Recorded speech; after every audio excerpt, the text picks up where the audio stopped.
doctor Carlos Natarena Nayapes y la doctora Andrea Mena Álvarez, les damos la más cordial bienvenida, agradeciendo su presencia, al igual que a la de todos aquellos que hacen posible que a través de espacios virtuales tengamos la oportunidad de dar a conocer distintos temas de interés para todos los que integramos la comunidad universitaria y de aprendizaje global.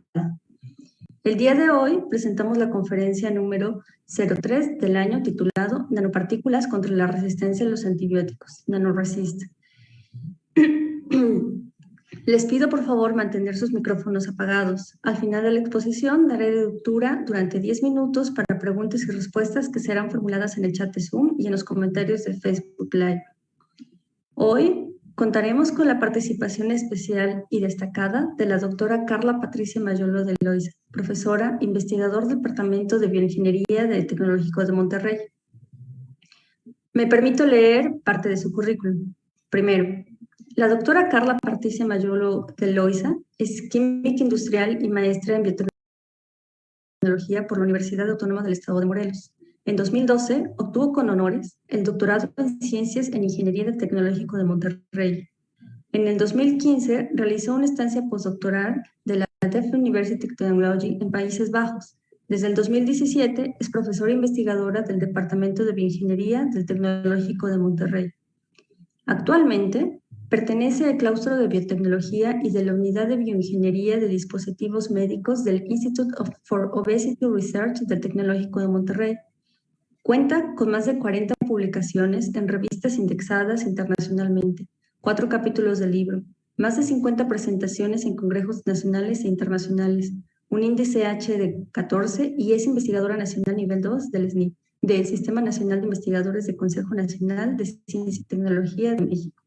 Sus investigaciones se centran en 2 áreas principales: el diseño y caracterización de nanopartículas proteicas y el desarrollo de procesos de purificación para la recuperación de moléculas de alto valor biotecnológico. En septiembre del 2020 ganó la prestigiosa beca Marie Sklodowska-Curie de TechnoSprint Industry para desarrollar un sistema de nanoentrega basado en péptidos contra la resistencia a los antibióticos, proyecto que desarrolla en conjunto con The Center of Nanotechnology and Molecular Materials. También es ganadora del Premio Mujer Tech 2021 en la categoría de Ciencias. Buen día a la doctora Carla Patricia Mayolo de Loisa. Le doy mi más cordial bienvenida y le cedo la palabra para el comienzo de este conversatorio.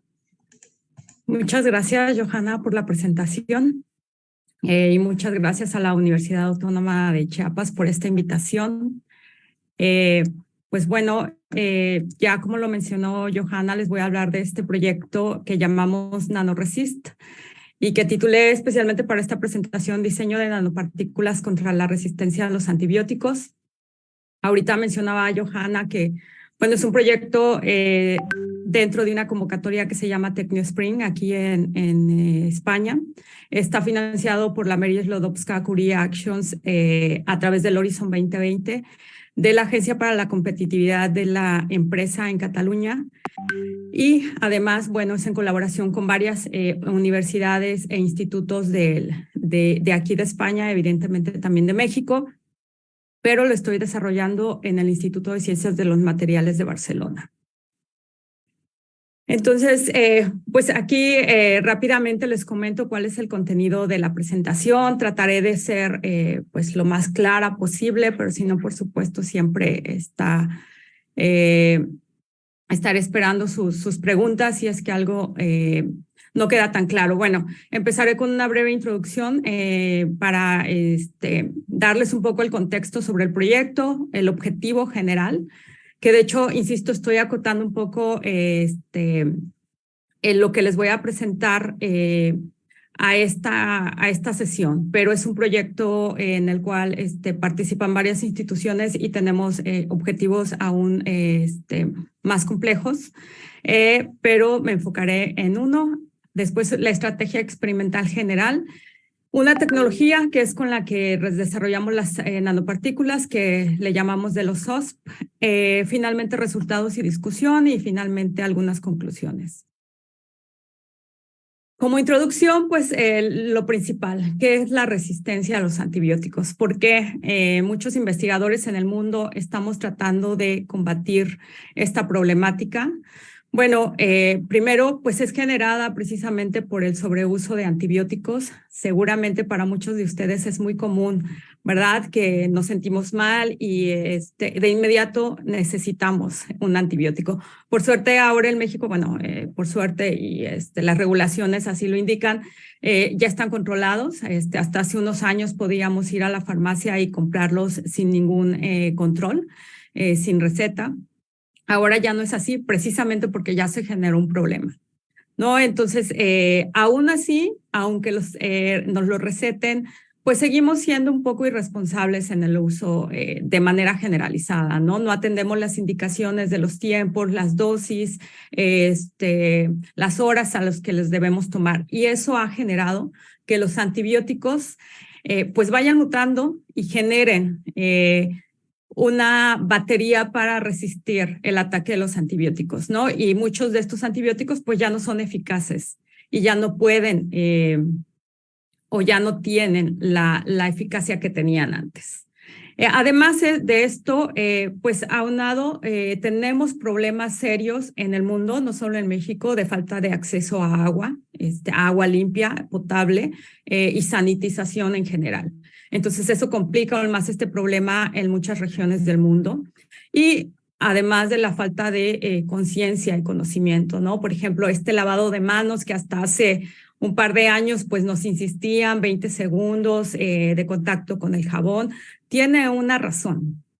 Y bueno, creo que en este momento estamos dejándolo un poquito de lado. Eso ayuda mucho también para prevenir esta problemática. Y bueno, es un problema de salud mundial. Hay mecanismos, tratados, acuerdos alrededor del mundo para tratar de combatirla, porque hay estudios que indican que para 2050 alrededor de 10 millones de personas morirán por este problema, porque no va a haber cura para muchas de las cepas que han generado resistencia a los antibióticos, para los que no hay ningún medicamento en este momento que pueda matarlos. Y una vez que una persona contrae infecciones con estos microorganismos, prácticamente el desenlace pues es la muerte, ¿no? Entonces, este problema,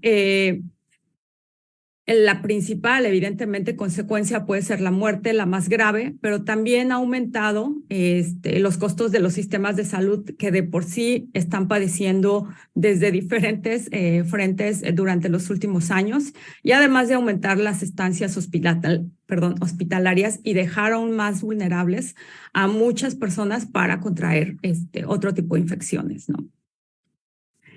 De manera que, pues tenemos que buscar soluciones los científicos a través de diferentes vías. La que les voy a presentar no es la única, pero es una muy prometedora y es a través del uso de lo que nuestro propio cuerpo genera, que son proteínas y péptidos capaces de matar a estos microorganismos, ¿no? Y por eso le llamamos proteínas o péptidos antimicrobianos. En general, y especialmente los péptidos, pues son la primera línea de defensa del cuerpo. Están ahí incluso para realizar otras funciones. Esta de la resistencia no es la única, o del ataque a microorganismos no es la única, pero hemos visto un potencial para aumentar esa actividad antimicrobiana de estas pues, líneas de defensa naturales del cuerpo humano. Son moléculas muy pequeñitas de base proteica, es decir, están formados por aminoácidos. Muchos de esos aminoácidos están cargados positivamente, eso aumenta la actividad antimicrobiana y además también son ricos en otros aminoácidos como triptófano, glicina o prolina. También tienen una característica hidrofóbica que les permite mezclarse o introducirse a las membranas lipídicas de muchas células, ¿no? Pero como una desventaja, quizás tienen un corto tiempo de vida media. ¿Por qué? Por lo mismo que son muy pequeñitos, pues son muy vulnerables en algunos casos. Las proteínas, que también tienen muchas de estas características, pueden ser un poco más estables, pero sin serlo completamente. ¿Qué es lo que hacen? Hay diferentes modos de acción. Hay muchas teorías de cómo hacen estos péptidos y proteínas, cómo generan este mecanismo de protección, pero en general tienen una alta afinidad por membranas procarióticas cargadas negativamente, con fuertes gradientes de potencial eléctrico. Y prácticamente lo que hacen es que se pegan a estas membranas, ¿no? Y lo que hacen es generar un poro. Y a través de ese poro, pues bueno, cada vez se va haciendo más grande y finalmente lo que provocan es la lisis y la muerte celular. Otra estrategia es entrar a través de la membrana también e inhibir funciones intracelulares esenciales que eventualmente pues también van a llevar a la muerte celular. Les decía yo, hay muchas teorías, estas son algunas de ellas, pero lo importante es que se ha demostrado que tienen esta actividad. Sin embargo, les decía, son moléculas inestables que pueden tener un tiempo de vida corto, por lo cual hay que aumentar su estabilidad. Para ello, utilizamos nanopartículas. Las nanopartículas son moléculas muy pequeñitas, a escala nanométrica, entre 1 y 100 nanómetros. No son visibles al ojo humano. En estos momentos en el mundo hay muchos investigadores desarrollando nanopartículas porque son altamente biocompatibles. Bueno, muchos de los materiales con los que se pueden realizar son muy biocompatibles. Algunas son poliméricas, otras metálicas, otras de nanotubos de carbono, algunos liposomas que similan un poco esta bicapa lipídica, dendrímeros, etcétera. ¿Por qué? ¿Por qué el mundo está tan interesado en desarrollar nanopartículas? Bueno, porque son una buena vía de administración de fármacos. Lo hacen de una manera más eficaz porque pueden aumentar la solubilidad de moléculas que tienen actividad y además su estabilidad. Y además tienen la capacidad de ser sistemas de entrega que pueden estar dirigidos. Les decía yo, hay en este momento muchísimos tipos de nanopartículas de diferentes composiciones, pero para ser aplicadas en diferentes áreas. Ahorita yo evidentemente me voy a enfocar en un área muy médica que tiene que ver con la salud, pero también se pueden utilizar para cosméticas, se utilizan en alimentos, para tratamientos de aguas, etcétera. Y especialmente los liposomas, que son, les decía yo, tienen esta capacidad de, formar una partícula que además puede encapsular moléculas o muy hidrofóbicas o muy hidrofílicas, ¿no? Porque tenemos precisamente pues esta cabeza muy hidrofílica en la composición de la partícula y una cola muy hidrofóbica. Les hablo de estas porque precisamente son como que el antecedente a los coatsomas, que son las partículas con las que yo estoy trabajando en este momento. Son nanovesículas basadas en lípidos que precisamente, pues les decía yo, tienen una composición que les permite encapsular moléculas. Están compuestas por surfactantes, especialmente de amonio cuaternario, lo que les da una carga positiva, y esteroles, como el colesterol. Aquí en esta imagen estoy representando un poco cómo sería un coatsoma si lo pudiéramos ver. Especialmente está compuesto por cloruro de mirtalconio, MKC, que es un surfactante muy utilizado en la industria farmacéutica para diferentes fines. Por sí sola, esta nanopartícula llamada coatsoma exhibe propiedades antimicrobianas y con bastante capacidad. Es decir, aunque no le encapsulemos nada, ninguna molécula activa, el puro coatsoma ya tiene actividad antimicrobiana por esta fuerte carga positiva que posee debido al surfactante, en este caso el MKC. Pero también tenemos otros surfactantes como el bromuro de cetiltrimetil etilamonio, CETAP, que también es un surfactante muy utilizado en la industria, CPC, muchos otros surfactantes con los que se pueden mostrar estas moléculas. En especial estas han demostrado gran eficacia en el grupo con el que estoy trabajando para bioimagen, ¿no? Para marcar ciertos o para encapsular ciertos colorantes y permitir el contraste de imágenes para diferentes aplicaciones. Sin embargo, también hay algunos antecedentes con moléculas proteicas, como el factor de crecimiento epidermal humano, que ha sido encapsulado, y también otra proteína muy, muy importante porque actúa contra la enfermedad de Fabry, que es la galactosidasa. Entonces, esos son los antecedentes que tenemos con cuatsomas, pero la verdad es que se han trabajado muchísimo más con moléculas de bajo peso molecular, como decía yo, como colorantes. Ahora, les hablé un poco de péptidos antimicrobianos en general, pero les decía yo que también tenemos proteínas que tienen esta composición también de aminoácidos y que también son parte de la primera línea de defensa del cuerpo humano.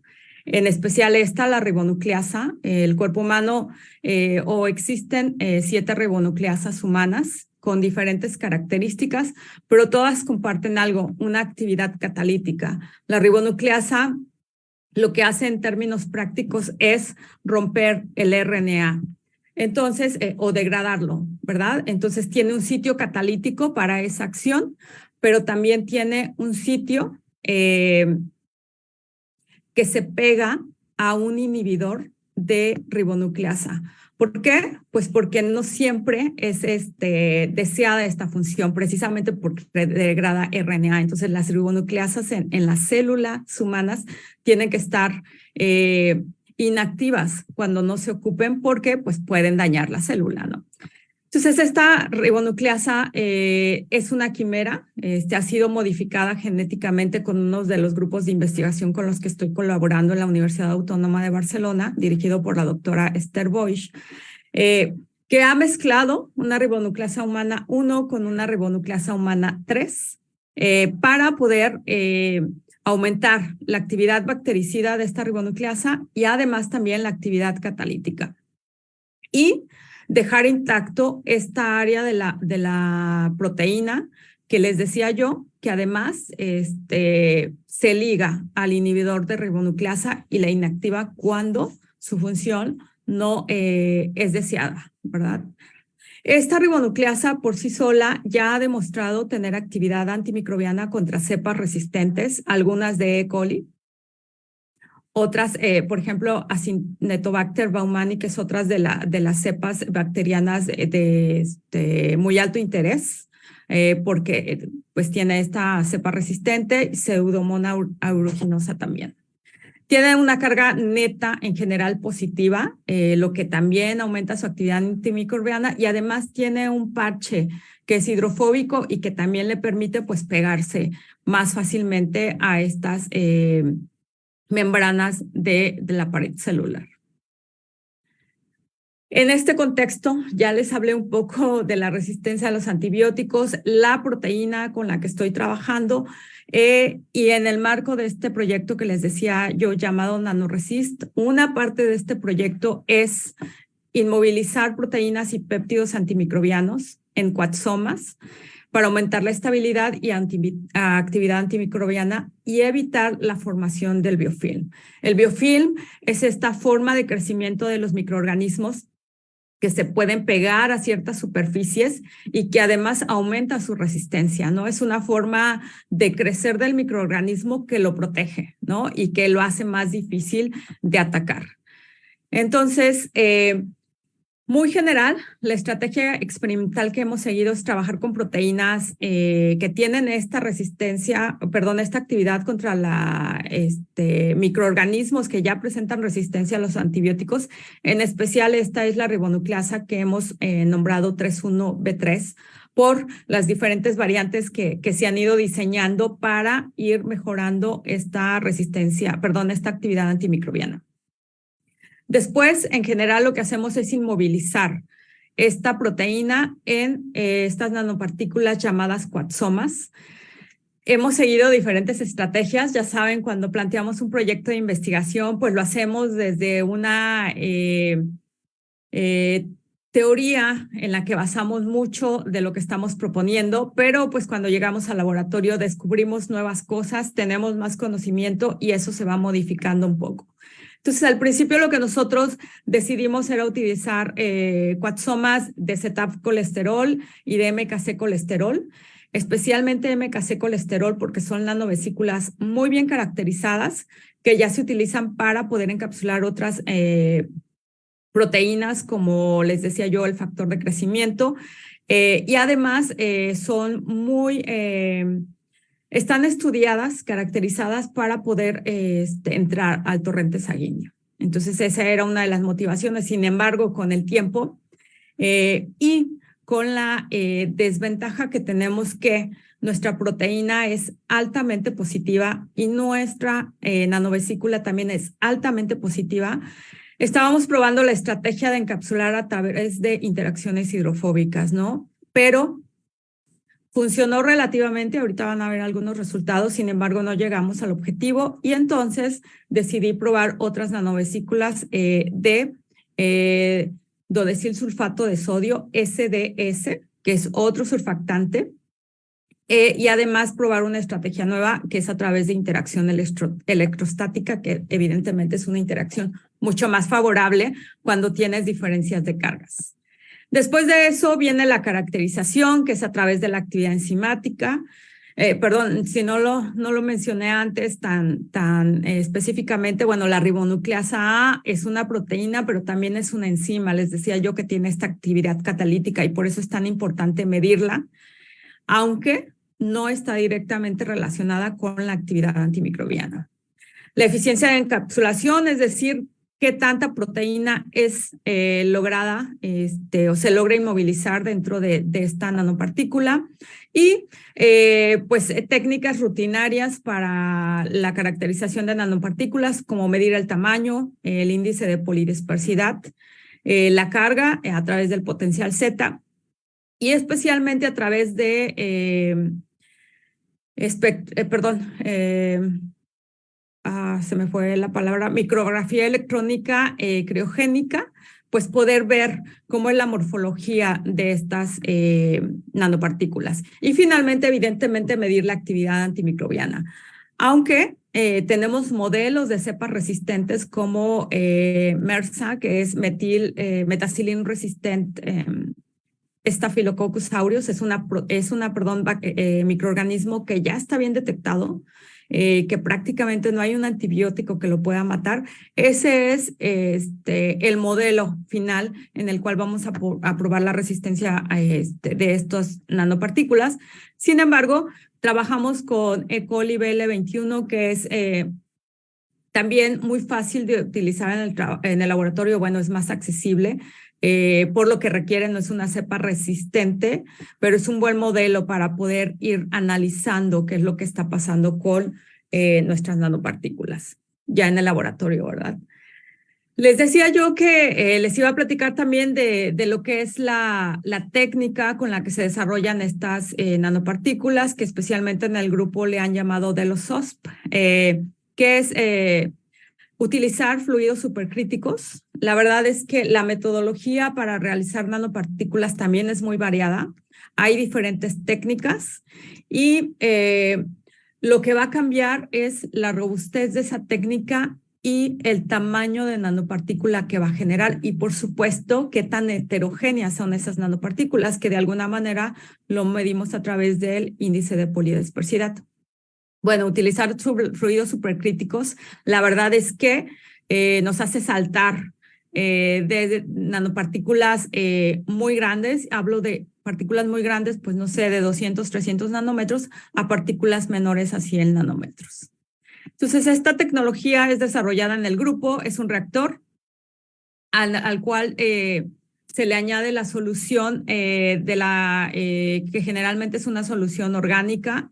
Casi siempre utilizamos etanol, pero bueno, dependiendo de lo que queramos solubilizar, se puede utilizar otro solvente. en donde se agrega el colesterol, que es insoluble en agua y además insoluble a temperatura ambiente, y el surfactante, ¿no? En esta primera etapa del reactor se hace la adición de esa fase orgánica, se cierra el reactor, todo esto es a temperatura de 50 grados y además a una presión de 110 megapascales. Y después de esto se hace pasar o se inyecta fluido CO2 para generar el fluido supercrítico dentro del reactor y aumentar la solubilidad de las partículas. Después de esto, después de una hora que esta solución está en el reactor, pues se cierra o se deja de pasar CO2 y simplemente se despresuriza el reactor sobre una solución acuosa. Esa solución acuosa es donde generalmente tenemos lo que vamos a encapsular, en mi caso, la proteína. Puede ser esa solución acuosa de un buffer, puede ser agua, y es donde finalmente cae esta mezcla y se van formando las nanopartículas. Así es como las preparamos. Y después de esto, pues bueno, podemos obtener algunas de estas partículas en donde se encapsulan las proteínas. Aquí les estoy presentando las primeras nanopartículas con las que hemos trabajado, que son los cuatsomas de MKC colesterol, en las cuales hemos inmovilizado ribonucleasa A. Les decía yo, es el cloruro de miristalconio, el surfactante, además de colesterol. Esto es lo que forma esta membrana que ustedes veían ahí en esa representación verde, que finalmente es a lo que llamamos cuatsoma. Esto es simplemente una representación de la técnica que les acabo de explicar, pero aquí solamente quiero resaltar que en la fase acuosa es donde coloco precisamente la proteína, que está además en un buffer de EPES 20 milimolar a pH 7.4 para estabilizar a la proteína y 80 milimolar de cloruro de sodio para estabilizar a la nanopartícula, porque esta nanopartícula necesita una concentración de sal adecuada para que el tamaño y la polidispersidad sean constantes durante pues, un periodo de tiempo prolongado.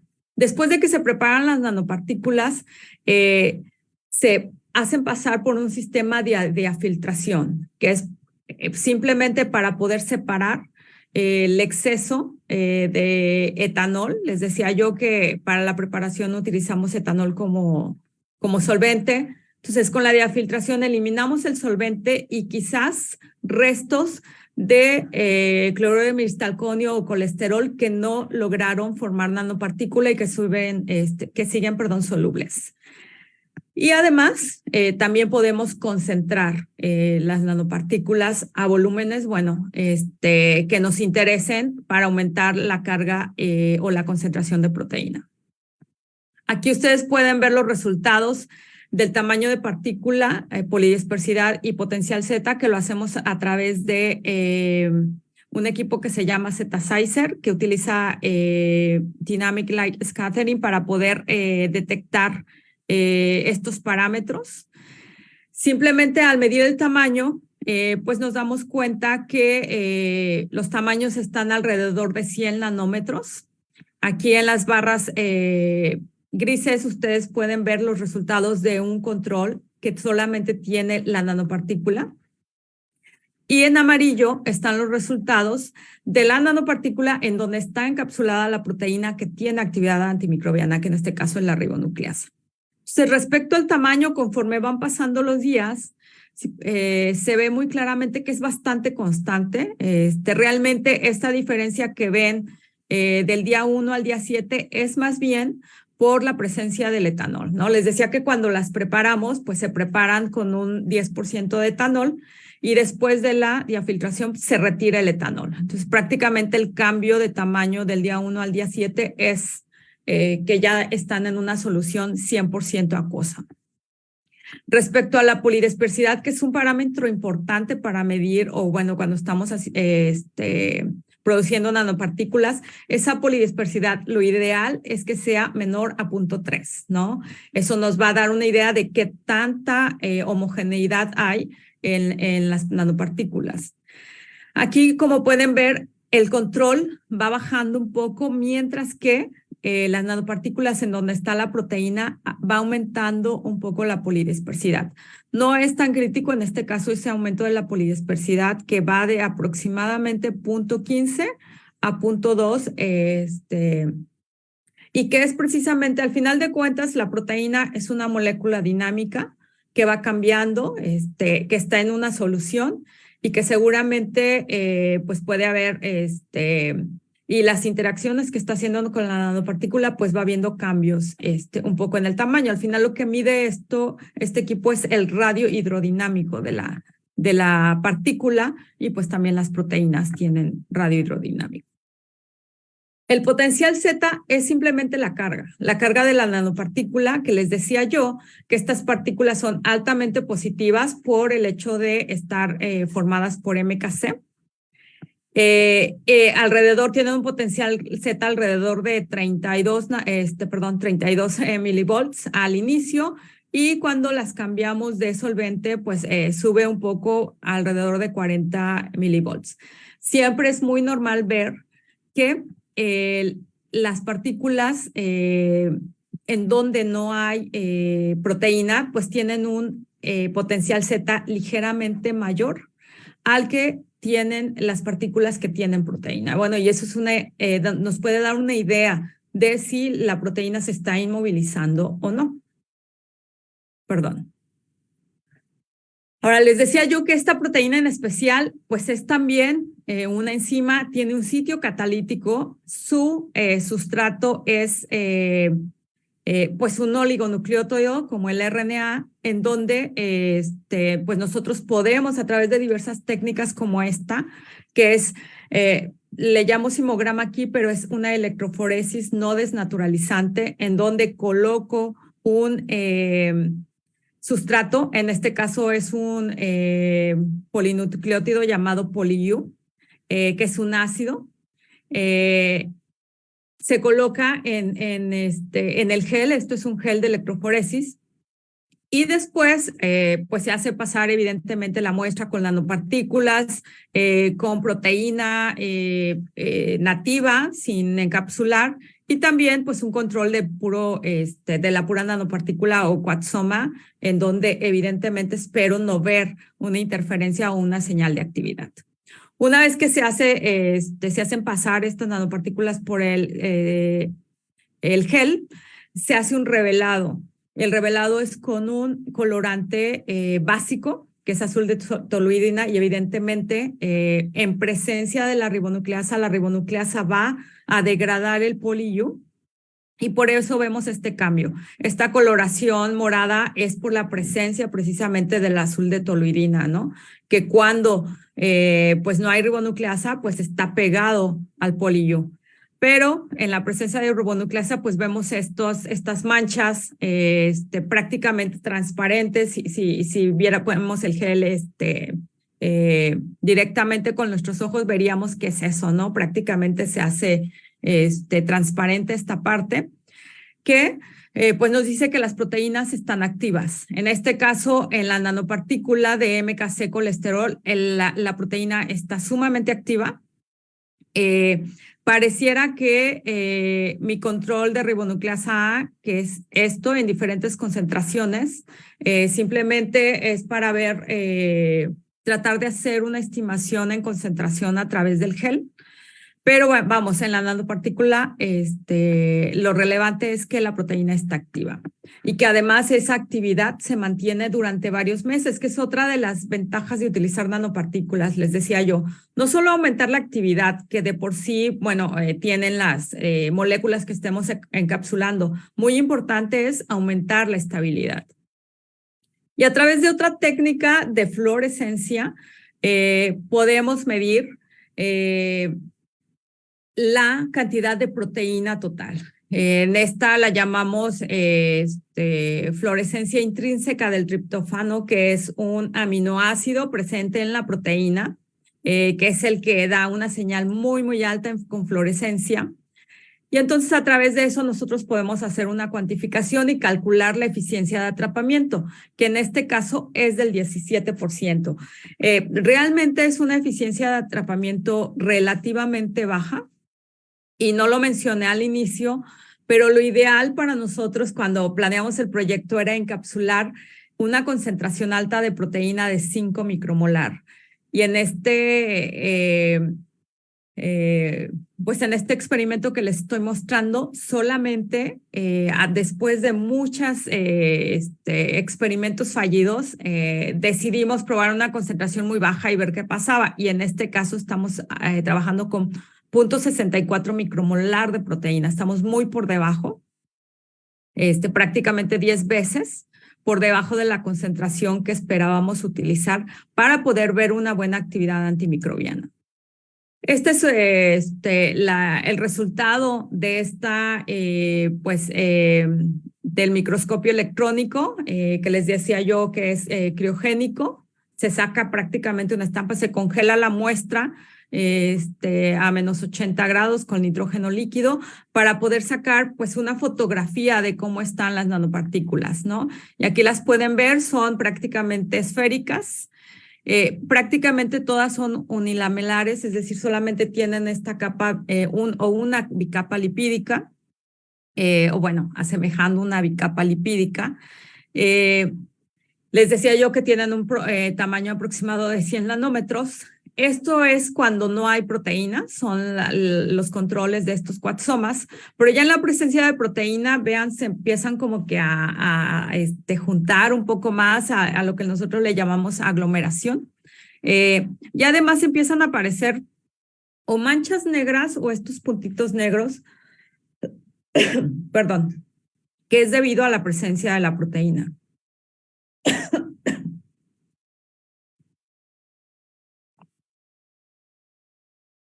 Con todo esto que les platiqué, que nosotros esperábamos encapsular una concentración muy alta y no lo logramos, perdón.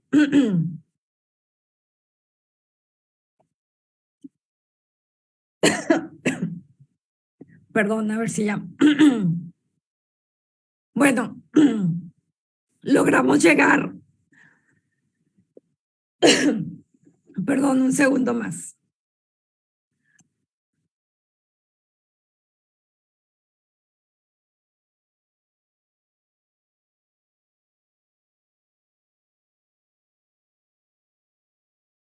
Una disculpa, a ver si ya. Es que estuve hablando toda la mañana. Les decía yo que no pudimos encapsular una concentración más alta. Sin embargo, nos dimos cuenta que con esta concentración podíamos ver actividad antimicrobiana. Aquí tienen un experimento en el cual probamos la actividad con BL21, en donde vemos una actividad, pero no es una actividad significativamente diferente a el cuatsoma en presencia de la proteína respecto al cuatsoma cuando no está la proteína presente. Es decir, el cuatsoma por sí solo tiene una actividad antimicrobiana sumamente alta, que en concentraciones de proteína tan pequeñita no nos permiten ver la actividad de la pura proteína. Esto fue la conclusión de este experimento después de intentar varias concentraciones y varias estrategias. Evidentemente, un poco aquí les enseño pues lo que está más estructurado y lo que salió al final. Respecto a la concentración, medimos también la concentración de partículas, que es a través de otra técnica. Un poco queríamos ver si los controles de MKC colesterol tenían una concentración de partícula pues significativamente más alta que aquellos en donde había o teníamos proteína, ¿no? Un poco porque pues ya estaba la proteína y podía formar quizás o influir en la formación de la nanopartícula. Sin embargo, no tenemos diferencias significativas, pero, insisto, el cuatsoma por sí solo tiene tanta actividad antimicrobiana que no nos permitía ver la concentración o el efecto de la proteína.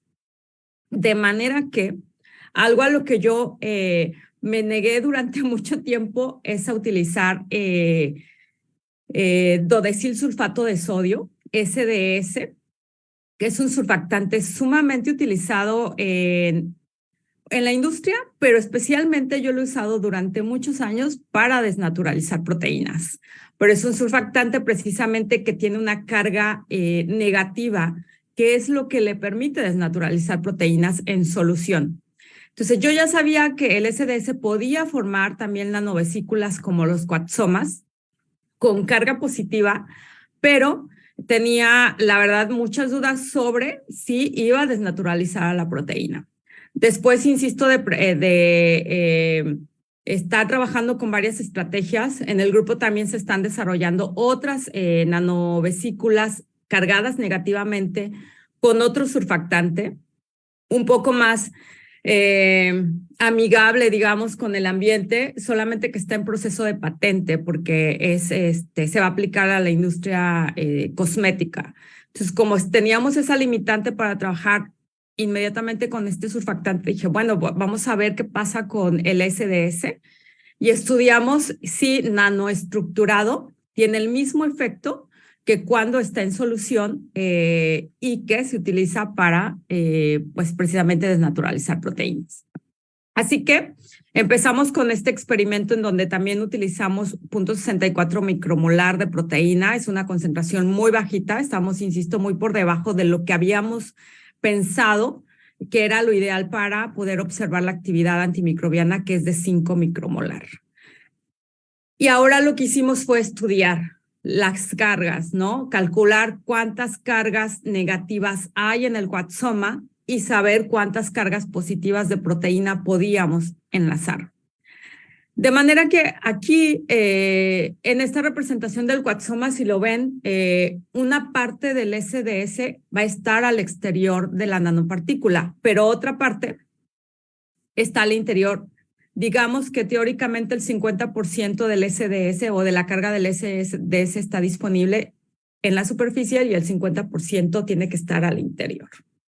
Sin embargo, nosotros consideramos todas las cargas negativas e hicimos el cálculo, ¿no? De cuánta proteína poner. Y llegamos a esta composición en donde estamos utilizando una relación molar de 2.8. Es una relación molar 1:1, pero vamos, los componentes son en concentración, están a 2.8 milimolar, tanto del SDS como del colesterol. Se realizan con la misma metodología, utilizando etanol con como solvente.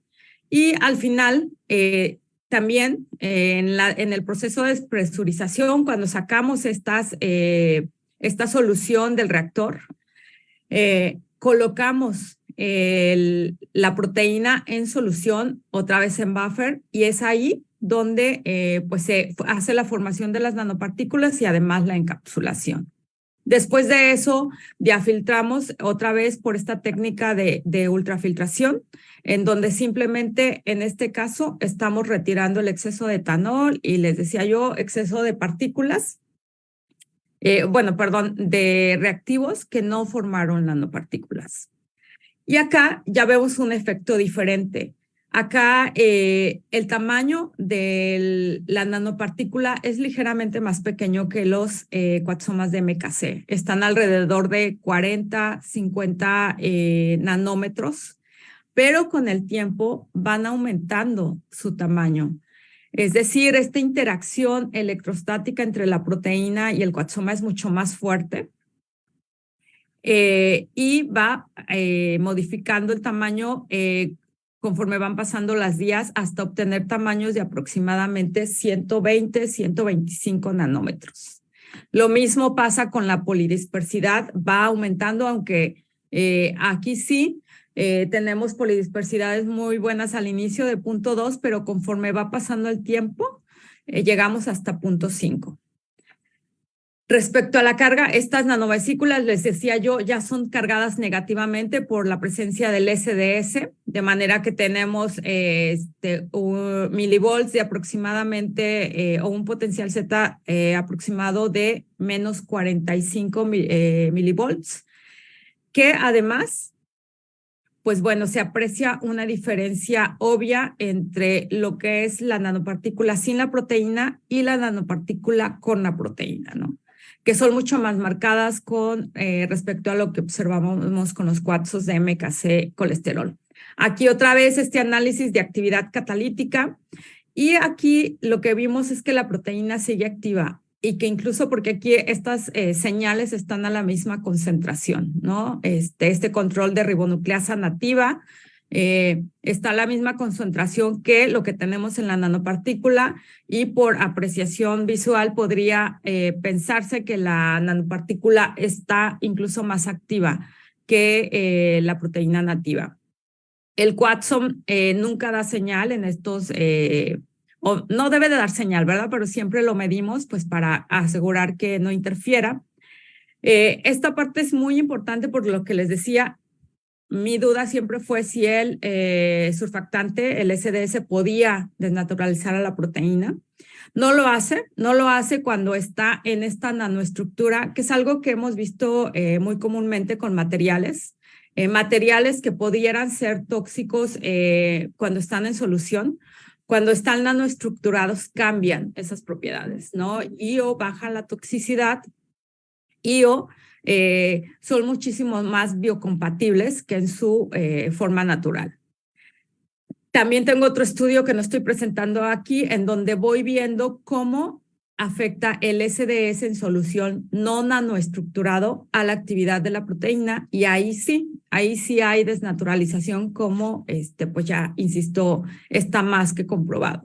Entonces, bueno, esta es es un buen resultado, porque decía yo, estas nanopartículas no están reportadas o no han sido analizadas tan masivamente como han sido los cuatzomas MKC y ZAF colesterol.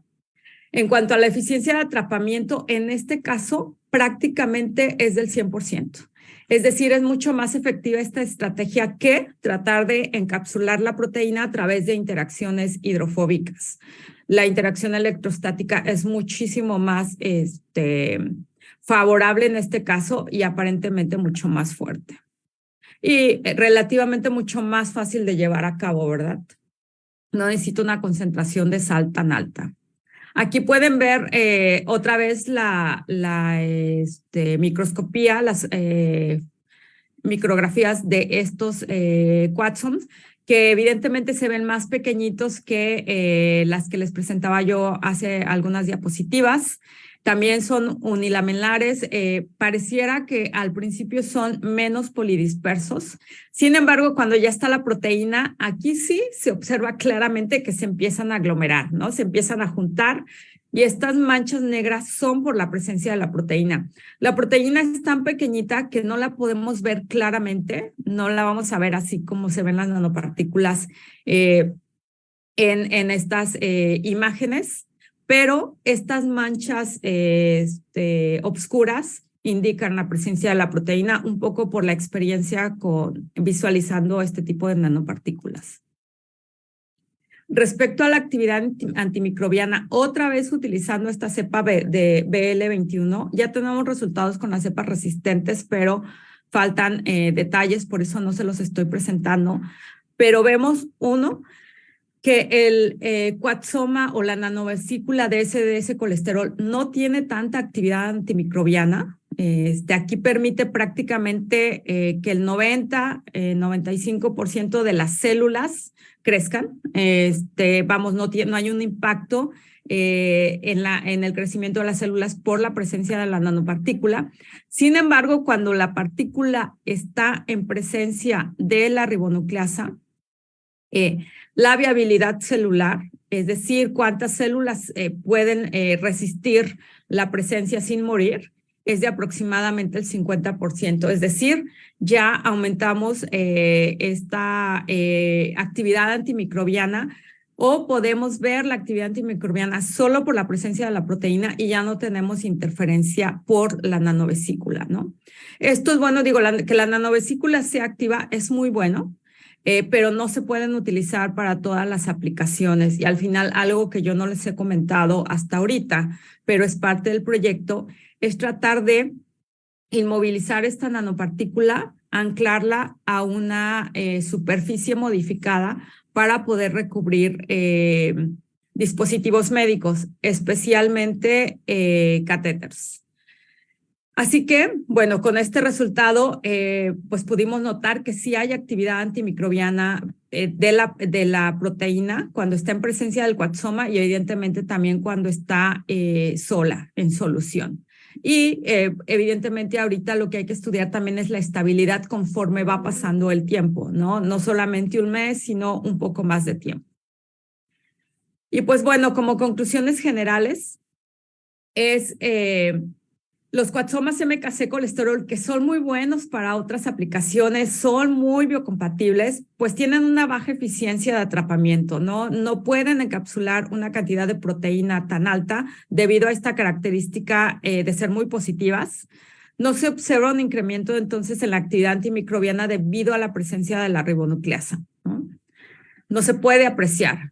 Los coatzomas MKC colesterol tienen alta actividad antimicrobiana por sí solos, pero, insisto, eso nos enmascara la actividad de la proteína. El SDS de nanoestructurado no desnaturaliza la proteína, que eso, insisto, era una de mis grandes preocupaciones, especialmente a mí, porque soy la que del grupo trabaja con proteínas. La parte de materiales, la verdad que no entendía esta preocupación, pero al final de cuentas demostramos que, bueno, no afecta a la actividad. Las nanovasículas SDS colesterol tienen muy baja actividad antimicrobiana, lo que nos va a permitir ver realmente la actividad de la pura proteína. Y pues bueno, las partículas, como les decía yo, en donde la proteína está anclada, alcanzan una viabilidad celular del 50% con una concentración de proteína muy pequeñita, del 0.64 micromolar.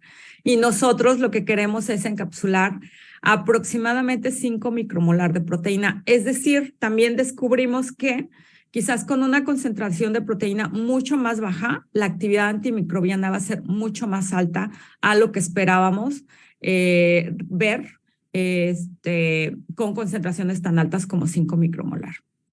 Y pues bueno, esto es todo. Muchas gracias. Una disculpa por el ataque de tos, pero bueno, suele pasar. Perdón, antes de eso nada más, pues presentarles al grupo o a alguna parte del grupo, porque en realidad les decía yo, somos varias instituciones trabajando en este proyecto. El Instituto de Ciencias de los Materiales, que es donde llevamos a cabo esta reunión. Destacar al inicio del seminario, pues platicábamos que era el marco del del Día Internacional de la Mujer. Bueno, pues este equipo está prácticamente conformado por puras mujeres, doctoras que son líderes en sus áreas del Instituto de Ciencias de los Materiales, del Instituto de Agronomía de aquí de Barcelona, de la Universidad Autónoma de Barcelona. También estamos colaborando con una startup que es Nanomol Technologies, derivada del grupo de Nanomol. Salió de este grupo de investigación y ahora ya es pues una empresa prácticamente en toda la extensión de la palabra. Y Vascular, que es una empresa que desarrolla dispositivos médicos aquí en Cataluña, y por supuesto el Tecnológico de Monterrey. Y pues muchas gracias por su atención.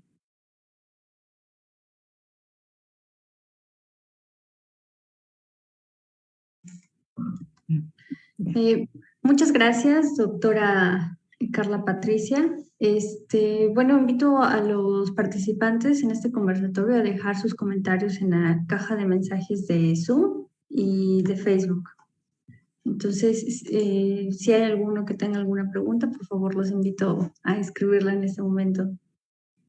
Bueno, mientras me gustaría hacer un comentario y una pregunta sobre la presentación. Es un trabajo muy, muy interesante. También me sorprendió mucho el uso del SDS.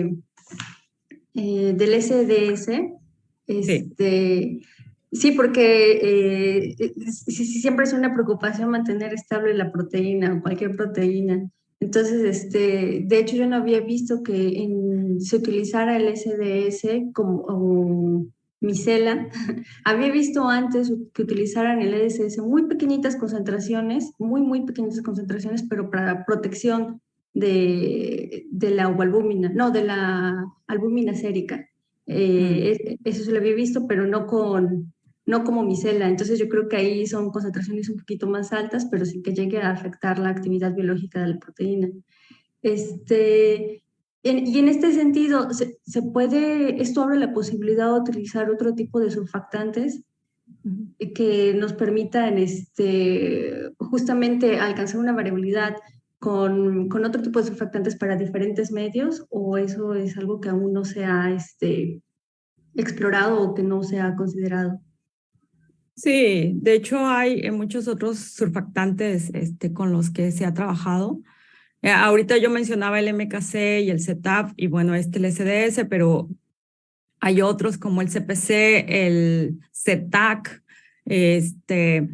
muchísimos, que de hecho no me sé los nombres completos, son bastante complejos, pero sí se han utilizado especialmente para estas nanopartículas. En el grupo se utilizan muchos otros.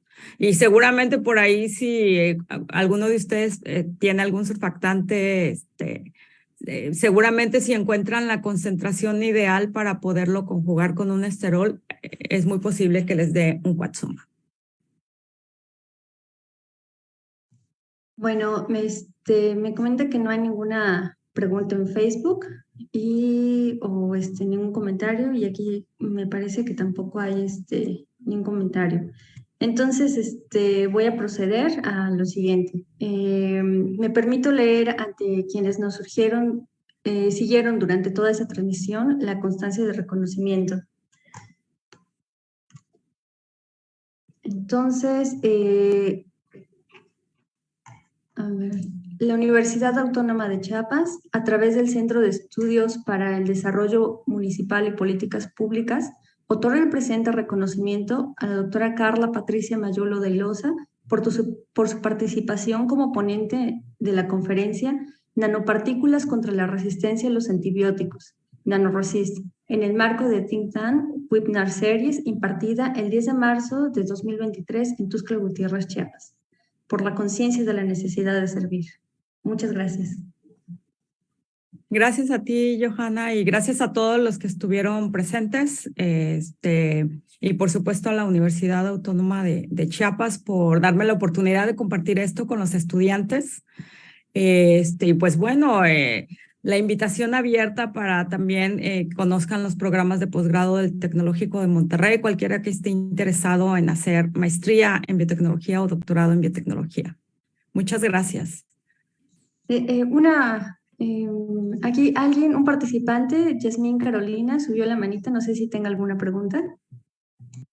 Sí, bueno, más que pregunta, como un comentario acerca del tema. A mí la verdad al principio me impactó mucho lo que dijo la doctora sobre el estudio que se ve dentro de 2050 de cómo influye esta parte de la resistencia de los antibióticos.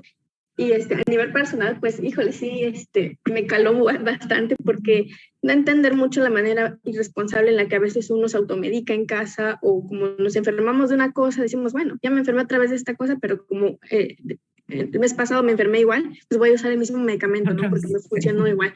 Entonces, no vemos ahora que con la ponencia de la doctora Carla, no vemos todo lo que hay detrás, no vemos este trabajo científico que hay detrás que la doctora está realizando. Y la verdad, sí, me asusté un poco porque dije, wow, ¿qué estoy haciendo mal? Esto es lo que no debo hacer. Ya aclarando más este panorama de estudio, ¿no? Y al mismo tiempo, pues este trabajo arduo que está haciendo la doctora en conjunto con su equipo de trabajo allá en la estancia en Barcelona. Y sí fue como de mucho impacto para mí, porque pues no es nada más una medicina por la dosis que te hayan dedicado, o sea, hay todo ese trabajo que incluso las dosis van dependiendo de otros factores de la persona a la que ahorita se está atendiendo, y el hecho de usarlos tan irresponsablemente, pues nos deja en un estado de indefensión para futuras enfermedades, ¿no? Porque al final de cuentas cada año las enfermedades van cambiando, van mutando, como lo fue el COVID en su momento. Fue también un problema muy crítico y no termina ahí y no va a terminar ahí, entonces nos deja muy a la deriva esta parte. Sí, exactamente. Bueno, creo que lo más importante de esto es generar conciencia, ¿no? Evidentemente toda la parte técnica, ¿no? Que a veces nos cuesta trabajo entender dependiendo de nuestra área, Pero aquí lo más importante, insisto, es generar esta conciencia de, pues no podemos seguir utilizando los antibióticos indiscriminadamente. Y sobre todo, seguramente a ustedes les ha tocado alguna historia de algún familiar cercano, ¿no? Que es que me enfermé, me dio una infección en la muela y después de eso ya empecé con otros problemas, ¿no? Gastritis, colitis, porque me recetaron antibióticos, fue un periodo prolongado y de ahí se desencadenan otros problemas, ¿no? Recientemente una amiga también que fue por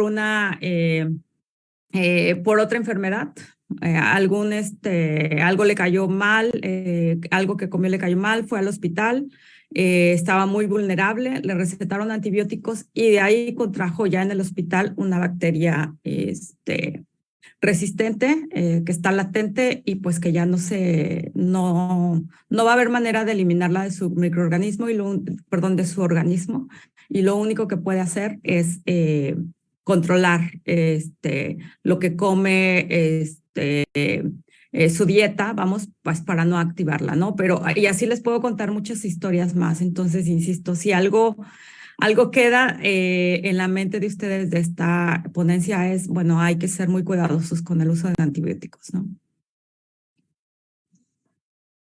Bueno, pues entonces solamente leo algunos de los comentarios que aparecen aquí en la caja de chat de Zoom.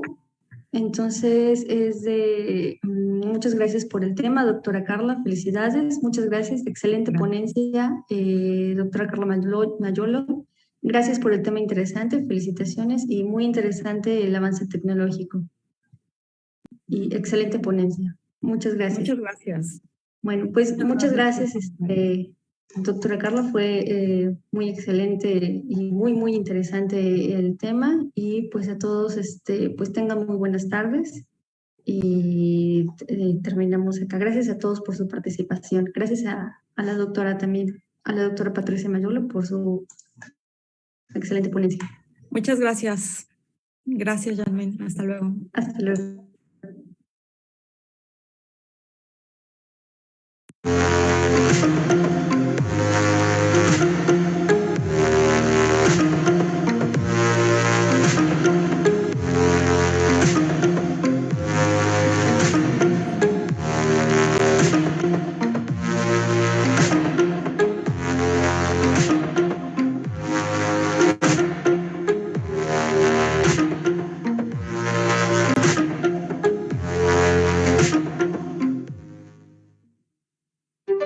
Estudia la licenciatura